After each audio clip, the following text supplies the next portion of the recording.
Hello बच्चों, let's read this question. The question says which of the following statements if oblique are correct? कौन से statement यहाँ पे हमें find करना है? Correct है.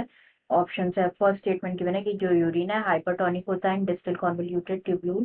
Second, when the urine passes into the collecting tubule, ये कैसा हो जाता है? Hypertonic हो जाता है. Third statement given है कि जो urine है ये isotonic होता है proximal convoluted tubule में.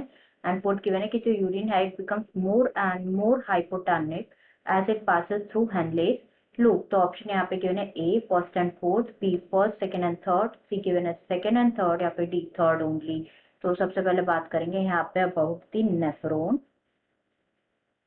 की कॉन्सेप्ट. इस क्वेश्चन में जो यूज किया गया है दैट इज नेफ्रॉन. तो यहाँ पे नेफ्रॉन के बारे में बात करें तो नेफ्रॉन क्या होता है? It is the structural and functional unit होता है of kidney. It is the structural and functional unit of kidney.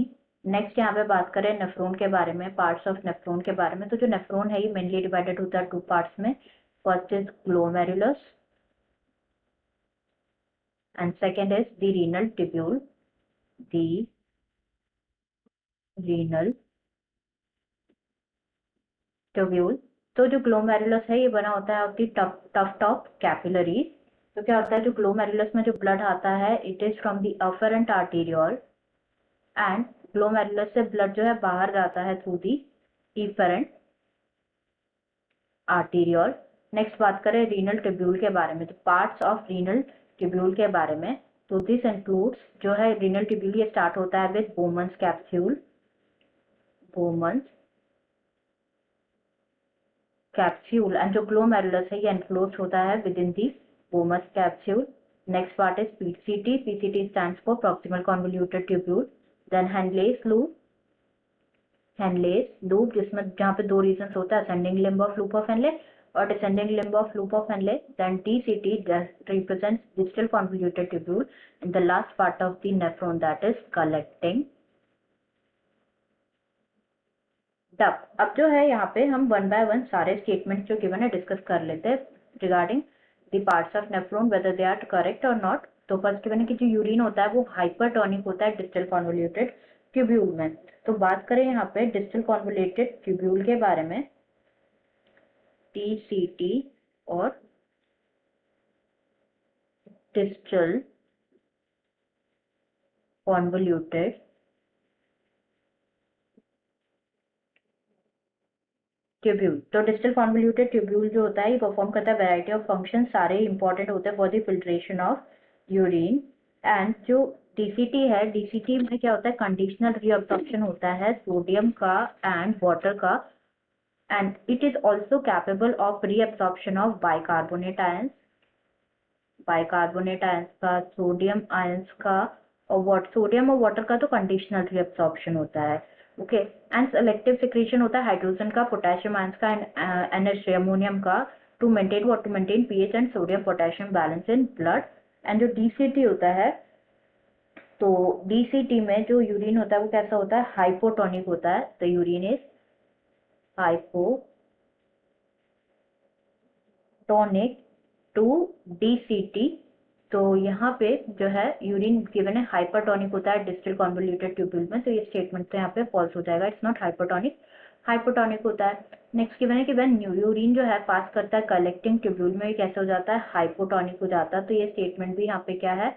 False है regarding collecting tubule. As collecting tubule में क्या होता है? Basically it is the last part of the nephron and जो long duct है ये एक्सटेंड होती है from cortex of the kidney to the inner parts of the medulla. And large amount जो होता है ना वाटर का वो रीअब्सॉर्ब होता है through the collecting duct to produce what? To produce concentrated urine. Concentrated urine produce होता है यहाँ पे. तो ये ऑप्शन यहाँ पे इनकरेक्ट है स्टेटमेंट. थर्ड गिवन है कि जो यूरिन है ये आइसोटोनिक होता है प्रॉक्सिमल कॉन्वोल्यूटेड ट्यूब्यूल में. तो बात करें यहाँ पे पीसीटी के बारे में, that is proximal convoluted tubule के बारे में. तो ये जो है लाइंड होता है PCT is lined by simple cuboidal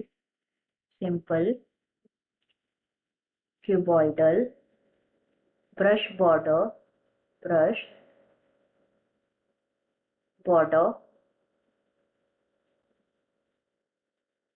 epithelium से जो कि इंक्रीज करता है the surface area for reabsorption which increases the surface area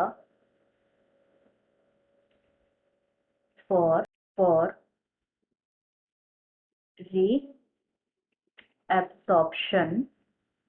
next यहाँ पे बात करें तो नियरली जितने भी एसेंशियल न्यूट्रिएंट्स होते हैं 70 to 80% इलेक्ट्रोलाइट्स होते हैं, वाटर जो होते हैं वो रिएब्सॉर्ब होते हैं बाय दिस सेगमेंट। एंड जो पीसीटी होता है विथ स्मॉल चेंजेस, और यहाँ पे बहुत कम चेंजेस होता है, जो रिएब्सॉर्प्शन होता है with very small changes in luminal osmolarity, luminal osmolarity. Hence जो यूरिन होता है पीसीटी में वो कैसे होता है, ये आइसोटोनिक होता है, आइसोटोनिक होता है इन प्रॉक्सिमल कॉन्वोल्यूटेड ट्यूब्यूल। एंड यहाँ पे यही गिवन है क्योंकि यूरिन ही आइसोटोनिक होता है प्रॉक्सिमल कॉन्वोल्यूटेड ट्यूब्यूल में, तो स्टेटमेंट में यहाँ पे ट्रू है रिगार्डिंग पीसीटी। फोर्थ गिवन है कि जो यूरिन है ये मोर एंड मोर हाइपोटोनिक होता है as it passes through Henle's loop. तो यहाँ पे हेनलेस लूप में पहले बात करेंगे यहाँ पे descending limb of loop of Henley, descending limb of loop of Henley. तो क्या होता है, ये परमिएबल होता है वाटर के लिए but not to sodium, permeable होता है to water but not to sodium. Consequently जो वाटर है वो मूव करता है out the interstitium and concentration जो होता है सोडियम का वो ट्यूबुलर फिल्ट्रेट में इंक्रीज होता है, जो कि फिल्ट्रेट को क्या बनाता है, हाइपरटोनिक बनाता है, हाइपरटोनिक बनाते हैं। फाइल बात करें असेंडिंग लिम्ब की, असेंडिंग लिम्ब की, तो जो असेंडिंग लिम्ब होता है लूप ऑफ हेनले ये इम्परमिएबल होता है वाटर के लिए बट परमिएबल होता है टू सोडियम। एंड ये क्या बनाते हैं, फिल्ट्रेट को हाइपोटोनिक बनाते हैं, it makes the filtrate hypotonic. तो ये स्टेटमेंट भी यहाँ पे फॉल्स हो जाता है क्योंकि यहाँ पे क्या बोल रहा है कि यूरिन जो है मोर एंड मोर हाइपोटोनिक हो जाता है ऐसे पास करता है थ्रू दी हेनलेस लूप। तो यहाँ पे सिर्फ एक स्टेटमेंट यहाँ पे ट्रू है, दैट इज थर्ड। तो आंसर होगा हमारा यहाँ पे D, that is third only. Remaining option incorrect हो जाएंगे। Answer will be D, that is third only. Answer will be D, that is third only. I hope you understood it well. Best of luck.